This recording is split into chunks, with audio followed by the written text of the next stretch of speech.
Kau ini bodoh ya. Memegang kuas saja sampai patah dan menangan. Kau mau tapi takut ya, jangan-jangan. Kesal Lucy yang terus saja mengomel sembari membalut tangan. Kalau begini, kau jadi tidak bisa melukis dong. Mire tersenyum, lalu menghela nafas. Bisa, jika tangan kananku sakit, aku kan bisa menggunakan tangan kiri. Jika kedua tanganku sakit, maka aku masih punya dua kaki. Kalau kakiku sakit, aku masih bisa menggunakan bibir untuk menggerakkan kuas. Cih, kalau mulutmu sakit, tanya Lucy sembari menatap sebal kepada Mire. Aku masih punya kau yang pasti akan bersedia membantuku. Lucy terperangah kesal, lalu menjauhkan tangan Mire yang sudah selesai diperban. Kau pasti sangat mencintai melukis ya? Iya, semakin aku mencoba untuk melupakan melukis, aku malah semakin merasa tidak bisa lepas dari melukis. Aku sangat mencintai melukis, jadi aku sampai merasa tidak bisa hidup tanpa melukis. Mire tersenyum bahagia seperti orang yang tengah mabuk cinta. Lalu, melukis atau Drago? Siapa yang akan kau pilih? Mire melotot sebal ke arah Lucy. Kau ini bodoh ya? Masa harus ditanya? Lucy semakin tak habis pikir dengan sahabatnya itu meski hatinya juga bahagia melihat semangat Mire yang hampir tak pernah mengendur. Tentu saja aku tahu, kau pasti akan memilih Melu. Drago itu segalanya bagiku, mana bisa disamakan dengan melukis. Karena kalau harus memilih, tentu saja pilih Drago. Lagi pula, Drago tidak akan memberikan pilihan itu kok. Kan aku bisa menjadi istri tanpa meninggalkan melukis. Lucy terperangah sebentar, lalu menutup mulutnya dan menelan salivanya. Terakhir dia menamparkan pipinya sendiri karena tidak bisa memahami Mire meski sudah lama bersahabat. Kau ini siapa? Kenapa aku tidak mengenalimu? Ujar Lucy menatap Mire yang terus saja tersenyum kalau sudah sekali membahas tentang Drago. Ya Tuhan. Aku ingin bunuh diri saja setiap kali melihat tampang bodohmu saat melihat Drago. Saat memikirkan Drago, ucap Lucy lalu pergi ke kamarnya meninggalkan Mire yang duduk di sofa ruang tamu. Ngomong-ngomong, di sana pasti sudah tengah malam kan? Jadi tidak bisa menghubungi Drago dong. Mire menghembuskan nafas sebalnya. Sudah bosan juga seharian ini di rumah karena hari ini adalah hari Minggu. Suara dering ponsel membuat Mire yang tadinya ingin kembali ke kamar menjadi lebih fokus padanya. Sebentar Mire menaikkan sisi bibirnya karena dia tahu benar nomor siapa itu meski tak menyimpannya. Iya, Willam, ada apa? Ikut aku ke pameran ya? Tidak mau. Ikut saja, kita juga bisa berkenalan dengan para pelukis terkenal juga nantinya. Aduh sialan, William memang tahu benar kelemahan Mire, asalkan diiming-imingi bertemu dengan pelukis terkenal. Mire mana bisa menolak, kau bohong tidak? Apa aku pernah bohong? Mana aku tahu, kau bohong atau tidak? Keluarlah. Aku ada di depan sekarang. What? Mire bangkit dari duduknya. Lalu berjalan mendekati jendela dan menyingkap sedikit gorden. Ternyata benar, mobil William sudah berada di depan rumahnya. Apa-apaan? Kenapa tiba-tiba sekali? Jangan banyak tanya, tadinya aku ingin datang bersama perempuanku. Tapi ternyata dia sedang datang bulan. Jadi aku tidak jadi membawanya pergi. Mire menjebik kesal. Membicarakan perempuan kok seperti membicarakan anjing peliharaan. Memang darah menstruasinya akan berceceran seperti kotoran anjing. Tidak kan? Lagi pula perempuanmu itu juga pakai pembalut kan? Oh, apa kau tidak mampu memberi uang sampai-sampai tidak bisa membeli pembalut? 2 menit tidak muncul, maka hilang kesempatanmu untuk ikut denganku. Iya, Lia, I'm coming. Mire bergegas mematikan sambungan teleponnya. Lalu masuk ke dalam kamar untuk mengganti pakaiannya. William tersenyum seraya meletakkan ponselnya. Rasanya terhibur juga dengan mulut Mire yang lepas begitu saja saat bicara.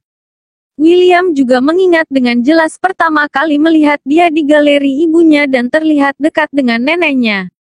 Tidak tahu apakah ini penasaran saja atau bukan. Mungkin seiring berjalannya waktu semua akan terjawab dengan sendirinya. Aduh, untung saja tidak jadi ditinggalkan. Ujar Mire seraya masuk ke dalam mobil. Pasang sabuk pengaman. Lia, aku tahu kok.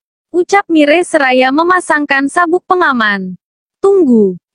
Mire menatap William yang juga menatapnya lekat. Ada apa? William menggerakkan tangannya menyentuh tangan Mire, lalu menjalankan ibu jarinya untuk mengusap bibir Mire. Merasa kesal dengan sikap William yang selalu saja terlihat mesum, Mire menjulurkan lidahnya dan menjilat jari William. Mire, apa? Siapa suruh memegang bibir? Malah juga mengusap-usap. Rasakan serangan air ludahku. Wek, Mire memang nampak cuek.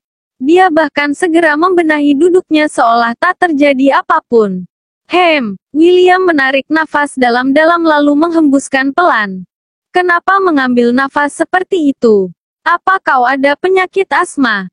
Jangan omong kosong. Tadi aku itu sedang menyeka lipstikmu yang berantakan. Dasar perempuan aneh. Apa tidak bisa bersikap anggun sedikit? Gerutu William sembari terus menenangkan diri. Kenapa? Karena lidah yang menempel di jemarinya tadi benar-benar membuat jantungnya berdegup kencang. Bahkan keinginan yang tak bisa diungkapkan itu juga timbul. Cih, maksudmu seperti wanita yang datang ke galeri untuk mencarimu waktu itu. Selain dada dan bokongnya saja yang besar, mana sih yang dimaksud anggun? Oh, apa jalannya yang agak mirip jeli agar-agar berjalan itu anggun bagimu? William menggeleng heran. Benar-benar wanita yang sulit ditebak. Juga tidak mudah untuk bisa dibuat mengerti seperti apa wanita anggun menurut laki-laki. Mungkin saja malah Mire sama sekali tidak peduli dan tidak berniat menjadi anggun seperti yang ia maksud. Terserah kau saja, ujar William yang sudah tidak sanggup lagi melayani mulut Mire. Sesampainya di sana, Mire terbengong melihat bagaimana mewahnya pameran lukisan. Bahkan galerinya juga sangat besar dan banyak sekali terpajang lukisan-lukisan dari pelukis terkenal. Benar-benar beruntung bisa ikut ke sini. Ujar Mire seraya mengikuti langkah kaki William yang terus saja berjalan tak membiarkannya menikmati lebih lama apa yang ingin dia lihat. William, sapa seorang gadis cantik yang kini berjalan ke arah William dan Mire dengan senyum yang begitu indah.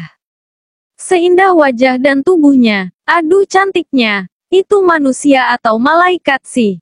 Gumam Mire yang benar-benar terpesona oleh kecantikan gadis itu. Hanya seorang wanita biasa saja yang terbungkus pakaian mahal. Juga make up tebal, jika tanpa itu semua, dia pasti hanya mirip kucing jalanan. Ucap William pelan dan hanya bisa didengar oleh Mire. Kau buta ya? Ujar Mire heran. Lama tidak berjumpa, Willy. Gadis itu menyodorkan tangannya lagi-lagi masih tersenyum dengan begitu indah. Uhuk-uhuk. Mire tiba-tiba tersedak udara di tenggorokannya sendiri karena kaget dengan ekspresi wanita itu yang seperti menunjukkan rasa rindu juga suka. William dan gadis itu menoleh bersamaan ke arah Mire, dan membuat Mire nyengir sendiri karena merasa tak enak sudah merusak suasana. Maaf ya, silahkan lanjutkan, aku mau ambil minum dulu. Mire berbalik arah hendak kabur dari suasana tak nyaman itu. Sayang, jangan marah ya, aku tidak bermaksud melirik wanita lain kok. William melingkarkan tangan di lengan Mire, lalu tersenyum aneh setelah mengatakan itu. Sayang biji matamu. Kesal Mire seraya mencoba untuk menepis tangan William. Dengar, di dalam sana masih ada 4 pelukis terkenal yang akan kutemui. Jadi bekerja samalah dengan baik ya. Seharian ini Mire benar-benar sibuk sekali dengan Nikki Galeri yang semakin ramai. Memang tidak merasa lelah dalam mengerjakan tugasnya di sana. Hanya saja adanya William sungguh membuatnya sangat pusing dan sebal. Bagaimana tidak? Seharian ini William terus mengganggunya dengan alasan-alasan aneh bagi seorang Mire. Mulai dari takut wanita yang kemarin akan datang dan mengganggunya lah. Belum lagi kram perut yang membuat Mire terbebani dengan banyaknya permintaan manja William yang sebentar-sebentar meminta Mire untuk melihat perutnya. Tidak tahu bagaimana caranya memberitahu si pria menyebalkan itu. Tapi Mire sudah mulai paham jika harus menjaga jarak dengan William sebelum orang lain akan menyalahpahami hubungan mereka. Terlebih dia juga tidak ingin kalau sampai Drago berpikir buruk tentangnya dan William. Mire, aku antar pulang ya. Mire menghela nafas panjangnya, melirik kesal kepada William yang kini tersenyum aneh. Jangan, aku tidak mau perempuan-perempuanmu menjadi salah paham denganku. Lalu mengeroyokku dan memakiku saat bertemu di jalan nanti. Aku juga sudah bertunangan, jadi aku tidak mau terlalu dekat dengan lawan jenis. Nanti bisa-bisa tunanganku marah dan meninggalkanku. Mire meraih tasnya, lalu bersiap untuk membuka pintu galeri yang terbuat dari kaca. Bahkan tembok bagian depan galeri juga full menggunakan kaca. Kalau priamu itu meninggalkanmu hanya karena masalah sepele seperti ini, itu artinya dia bukan pria yang pantas untukmu. Mire mengerit bingung, lalu membatalkan niatnya yang sudah akan menggerakkan handle pintu. Lalu menatap William dengan tatapan tajam. Lalu, apakah aku tidak boleh menjaga perasaannya? Dan sesuka hati dekat dengan siapapun pria meski tidak memiliki hubungan spesial. Kalau tunanganku begitu, aku pasti akan marah. Jadi aku tidak akan melakukan hal yang tidak aku sukai. Cih, dasar galak dan tukang mengomel. Sebal William. Masa bodoh. Daripada sibuk mengurusi tunanganku, bagaimana kalau kau belikan pembalut untuk perempuanmu saja? Mire tersenyum mengejek, lalu meraih handle pintu, membukanya dan melenggang keluar. Drago, langkah kaki Mire terhenti melihat seorang pria berdiri di bawah pohon dengan pakaian serba hitam. Juga tas ransel yang lumayan besar di punggungnya. Drago, Mire berlari menghampiri Drago, memeluknya dengan bahagia. Iya, hampir 3 bulan setelah mereka memutuskan untuk menjalin hubungan hati, akhirnya bisa bertemu lagi. Drago juga memeluk erat tubuh mungil tunangannya yang sangat membuatnya rindu. Tidak tahu mulai dari kapan perasaan itu tumbuh. Tapi 3 bulan terakhir ini benar-benar membuatnya tak bisa melewatkan hari tanpa memikirkan gadis manja yang sudah menjadi tunangannya. Kenapa tidak menghubungiku? Kapan kau datang? Tanya Mire setelah mereka mulai mengendurkan pelukannya. Drago tersenyum, lalu menangkup wajah mungil Mire. Aku ingin memberi kejutan untukmu. Aku juga ingin masuk ke dalam tadi. Tapi sepertinya kau sedang sangat sibuk jadi aku memutuskan untuk menunggu di sini saja. Sibuk apa? Aku tidak melakukan apapun terkecuali berbicara dengan William. Drago memaksakan senyumnya, lalu sejenak menatap ke arah belakang Mire. Atau tepatnya ke arah William yang sedari, tadi menatapnya dengan tajam. Jadi, apakah anak manja ini merindukanku? Tanya Drago seraya kembali menatap Mire dan tersenyum. Kedua tangannya masih menangkup wajah Mire dan mengusapnya lembut. Pertanyaan macam apa itu? Ya tentu saja aku merindukanmu. Mire memeluk tengkuk Drago, lalu mengecup singkat bibir Drago. Kau sudah berani memulai ya?